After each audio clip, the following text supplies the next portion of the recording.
You're listening to Financial Advisor Marketing, the best show on the planet for financial advisors who want to get more clients without all the stress. You're about to get the real scoop on everything from lead generation to closing the deal.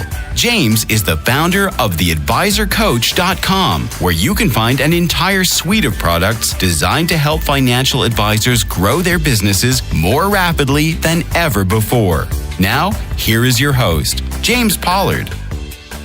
All right, welcome to the podcast. I'm going to start this off. It's Marketing Lies Financial Advisors Still Believe. Ooh, I get so many different emails from financial advisors, and it amazes me that advisors still do stuff that flat out doesn't work. Why? Why are they doing stuff that doesn't work? Who? No, wait. Maybe you don't want to tell me. Who's giving them the bad advice? Well, I honestly don't know. And I know I'm supposed to be the expert here and the guru on top of the mountain that everyone wants to come and see. But I honestly don't know. I'm not a psychiatrist. I can't get in their head and see all the little worries and insecurities that I have. That's what it's got to be. It's got to be some form of insecurity. If you have something that doesn't work and you keep doing it, there's something in your head that's messed up. So that's my opinion. That's my take. I was half expecting you to say fake news. I'm so disappointed. Fake news. Yeah. Oh my goodness. I do that. I did something with fake news the other day and people got so butthurt. And it's like, I don't care about any of this stuff. But back to the topic at hand. What's worse? What is even worse than doing something that doesn't work at all, even though it may not seem like it? It's when you do something and you get a tiny result, a little something. You get a nibble, something that works. Because then you've got this dopamine rush. You're like, yes, I got a result, even though it's tiny. And they keep doing it. And I call this cutting your lawn with scissors. And would you like to know why I call it that? Yes, I would. Well, technically, if I got a pair of scissors right now, and I wouldn't cut my lawn right now, but it's looking good. But I could take these scissors and I could go out there and I could cut the entire lawn. It's possible, right? It can be done. Right? Would you agree? Yeah. It would take a very long time, but yeah. Yes. But here's the thing. I would rather have a lawnmower. And I'm sure everybody listening to this would rather have a lawnmower as well. So when financial advisors do something and they get a little result, it means that they're cutting. There's like, wow, this really works. It's really cutting the lawn. But then they just stick with it. And they never see the possibilities that are right in front of them. So I'm going to go right into this. The very first lie. And this is one that I see all the time. And I catch myself, sometimes I get a little angry at this, but I just remind myself, hey, these are brand new financial advisors, or maybe they've never heard of me before. But if someone has been listening to my stuff or following me for more than a day, right, you should know this. The first lie is that you can serve everyone. This is a huge lie. And it's made worse because there's so many different people doing it. You cannot serve everyone. You can't. I don't know. I feel like that's the first thing they would tell financial advisors, isn't it? Hit everyone in your sphere. You can serve them all. Yes. And they tell people at Walmart that too. They say anyone within 3 feet, say hello and greet them, right? So that's the Walmart advice, the Walmart plan. If you'd like to follow the Walmart plan, please do that, because having a niche, a market, a target, it's always better than being a generalist. It's cheaper. It costs you less money on your marketing because you're only talking to a particular type of person. In TV advertising, there's a lot of waste, and financial advisors don't do much TV advertising, if at all. But in that industry, in that sphere, there's a lot of waste. So if you're targeting retired people who are watching game shows, you're also going to have some younger people in there. You're going to have a lot of waste. And that's money going out the door. And if you're a financial advisor and you're not worth millions and millions of dollars, you don't have millions to burn, that should be pretty darn important to you. So I don't want to get too granular with this, but how do you know then? In the beginning, it's you want to serve anybody. So how do you know how to even choose a niche? Well, what you want to do is you want to have a little bit of courage, because the truth is, the hard, cold truth is that you'll probably make less money in your first year or so if you choose a niche. Because a lot of financial advisors, when they don't have a niche, they're a generalist and they serve everybody, they instantly, they have this it's called a power base. It's like the 200 people that they know and all their friends and family. They instantly go out, they start off with a bang, and they get the business, get the clients, they have assets under management, and they're making more money at first. But then it gets a lot harder. And the solution is to have, the real solution is to have a niche from day one. But the solution there is just to go choose a niche. And that's what I'm talking about, cutting your lawn with scissors. You're being a generalist. You get results at first. You're making a little bit of money. It's somewhat easy. It's not the easiest thing in the world, but it's somewhat easy to go out and get your friends and family and people they know. But you really want to have a market from day one. And by the way, it takes less time to convert someone once you have a target market. If you're a financial advisor who works with dentists, and that's my go-to little niche, by the way, but if you're working with dentists, and people get to your website and they see all you do is work with dentists, and they go to your LinkedIn profile and they say, hey, this guy works with dentists, and you talk to them and you talk about their problems and their challenges, they're probably going to convert a lot quicker. Does that make sense? Oh, yeah. It makes perfect sense now that you've explained it that way, because when you're taking on the sphere and taking on everybody, they're all going to have different sets of problems. But when you specialize in dentists, they're going to have a similar set of problems. So it's actually easier for you to become an expert in that market. Absolutely. And there's a funny story that I tell in my book, The Ultimate Financial Advisor's Guide to Getting More Clients. If you haven't gotten that, by the way, just go to theadvisorcoach.com, and on the products tab should be The Ultimate Financial Advisor's Guide. It's awesome, by the way. I know I'm a little biased, but there's a story in there when I talk about this financial advisor who did not have a niche. And he was super unproductive. He was just spending a bunch of time just like not getting clients. And I mean, that's pretty much it in plain English. I was like, dude, what are you doing? He's like, oh, I'm doing research. I was like, okay, research for what? He was like, to find out all the different challenges. Like, people come to me with all these different problems. I got to figure out how to solve them. He's like, that's what being in business is all about. It's about solving problems. I wanted to slap him silly. Like, he has, and it's an example of someone who, like, they've read one book or they've read one article and they understand and they get it and they're proud of themselves. And he had this thing where, like, business is about solving problems. And he's right. He's totally right. Business is about solving problems, but you want to get really good at solving one problem, not solving 50 different problems. Yeah. Hammer and a nail, right? Yes. Yes, exactly. And one cool thing about having a niche is that it's much easier to get referrals, much easier. Because if you're a financial advisor who works with dentists, like I said, and a dentist comes to you, guess who he knows? Other dentists. And if all you do is work with dentists and he's got dentist buddies and they all go to the country club and stuff like that, it's very easy for him to just bring you up in conversation. But if you work with a teacher and a nurse and a dentist and a retiree and pre-retiree and an executive, like, these people aren't talking to each other. You know, they might talk to their friends, but I don't know about you, but I'm not talking to my close friends about, you know, my net worth and my income. I'm just not. You know, is that wrong of me to think that way? No, I mean that it's just easier to specialize in one kind of problem, and it's easier for people to share that message, right? It's just like, yes, he helps me with my dental practice or whatever it is. That one problem, he solves this or she solves this one problem. That's a much easier message to spread than if you're being general. Right, exactly. Now, I want to keep this moving on here. The second lie that financial advisors believe is that everyone you speak with needs your service. Now, the key word here is needs your service. And this is kind of true.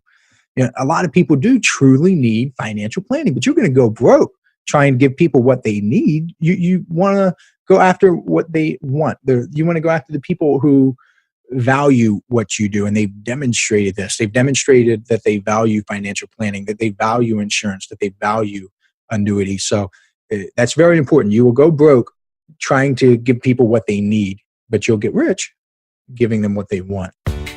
Hey, financial advisors, are you ready to take your business to the next level and get more clients with less stress? I invite you to join the James Pollard Inner Circle, a paper and ink newsletter that gets delivered directly to your door every month. When you join now, you'll also get a 90-minute instant download called 5 Keys to Success for Financial Advisors, a $97 value for absolutely free. All you have to do is head over to theadvisorcoach.com/newsletter and join today. Give me an example of that, James.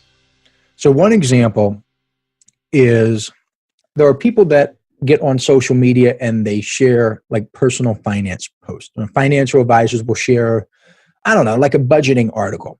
Well, people who respond to that and say, "Oh, this is good. I really like this. I'm going to implement this. Thanks for sharing." These are people that value financial planning, and you've qualified them in the sense that that they value budgeting or they value whatever your little article is about. But you've shared some personal finance content, and these people have raised their hands and said that like this is important to me.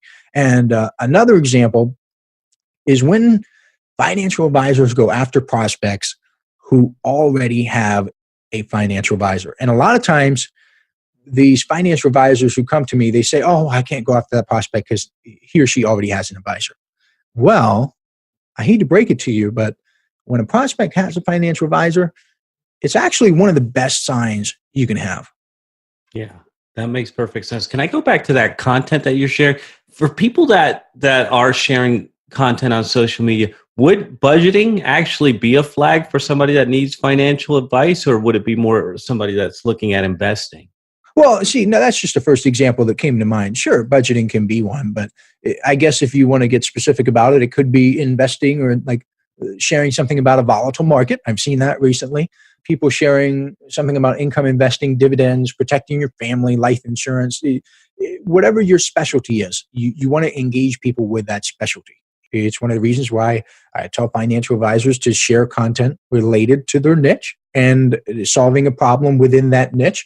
One of the most popular lead magnets, and in case you don't know, a lead magnet is, or an email opt-in, whatever you want to call it, is when people give you their email address in exchange for a piece of content. And one of the most successful ones I've ever seen is one that was like 7 retirement mistakes dentists make and how to fix them. Ooh. Very specific. And it would have done very well if it was just 7 retirement mistakes and they were generalists, but it did extremely well, blew everyone out of the water because it was specific to a niche. Yeah, niche and problem all combined right there in the headline. How could you ignore that? Mm-hmm. Mm-hmm. And you just want to focus on this. You can't serve everyone. There's like a Bill Cosby quote. It's like, if you want to please everyone, be ice cream. I don't remember the exact quote, but it's something like that. Let's move on to mistake/lie/ I have no idea what's going on in your head. Number 3, it is that you should keep all of your clients. Man, a lot of people freak out when I say this, but you should fire the bottom 10% of your client base. And you know Jack Welch of GE, General Electric? Yeah, of course. He had a policy, and his policy was to fire, that's a word nobody wants to use in business anymore, I guess, fire the bottom 10% of employees. And I said, wow, that's amazing. Financial advisors should do that with their clients. And I got to break it to you. I do the same thing with my own personal clients, and I do it out of kindness. And if someone is in my inner circle and they either don't engage at all, or I give a lot of bonuses away. I give a lot of free stuff away. The 2 months ago, I gave away an audio download and a PDF that it was pure gold. And I know who downloads the content. If they have their email and they go in, I can tell if Joe Advisor downloaded my bonus or not. And if these people don't download the bonuses and I notice they're just not engaged with it, I cancel their subscription. I have no problem doing it at all. Because if they're not engaged, I don't want them there. That's tough, man. Especially like new advisors. I'm going to not want to fire anybody if I'm just starting out. You really think that's prudent? Well, that's a little bit different. If you have 100 clients and you're finding yourself being unproductive and you're just like on that treadmill and you got to get off. If you're a brand new advisor and you've got 10 clients, sure, you're not going to fire 10%.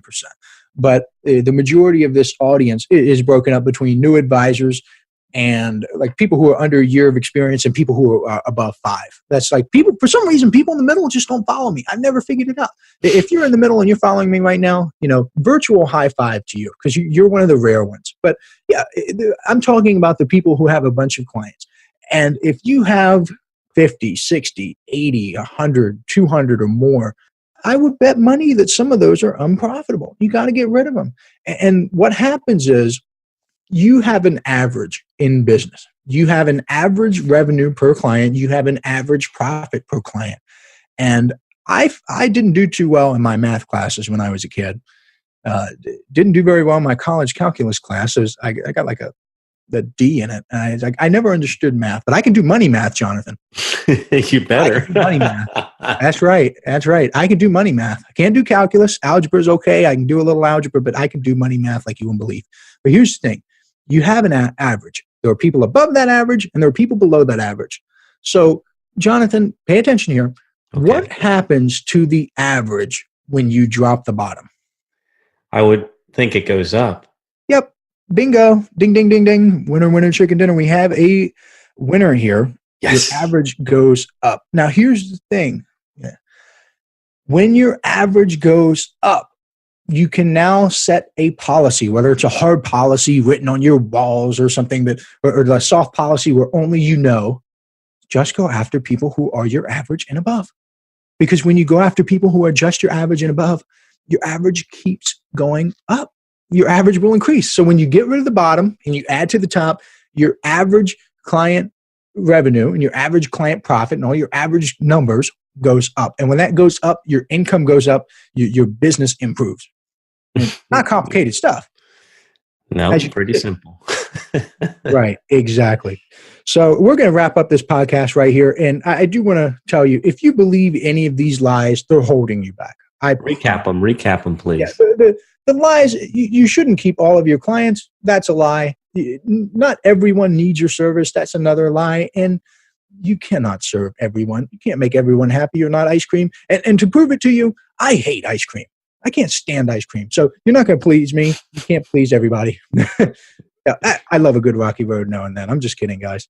But in my inner circle issue, a few months back, I actually talked about a lot of different marketing lies, and people said it was the most valuable issue that I ever did. And that's why I wanted to recap these and to tell them to you in the podcast. And if you can get rid of these lies, you get rid of the friction in your life, you can become successful a lot faster. And with that said, I'm going to tell you what we're going into on the next podcast. You interested, Jonathan? Yeah, but you know what I'm more interested in? You keep talking about your inner circle. Now, when people sign up, can we get back issues, or are we just screwed to never get this information? Every so often, like once a year, I will send a little thing that allows them to get the back issues, but generally no. And I actually added that to my frequently asked questions, or I believe I did. Maybe I didn't. Maybe it's a new page. We're doing a little bit of an update in January here as we're recording this. But no back issues as soon as you sign up. Although that's a good idea. I might think about that, but probably not. All right, what's coming up? The next issue here is it's going to be mistakes. We're going to continue with our mistakes, lies, and we're going to focus on LinkedIn. So it'll be mistakes financial advisors make on LinkedIn. It's going to be a good one. So one of my best-selling products, it's called How to Get Clients with LinkedIn, and it's been working extremely well for advisors. I'm not going to give too much information away for free. You got to pay to get the good stuff, but I am going to reveal several mistakes advisors make on LinkedIn. So make sure you check that out. Oof, can't wait. All right, we'll be back in your earbuds next time. Thank you for tuning in. This is thepodcastfactory.com.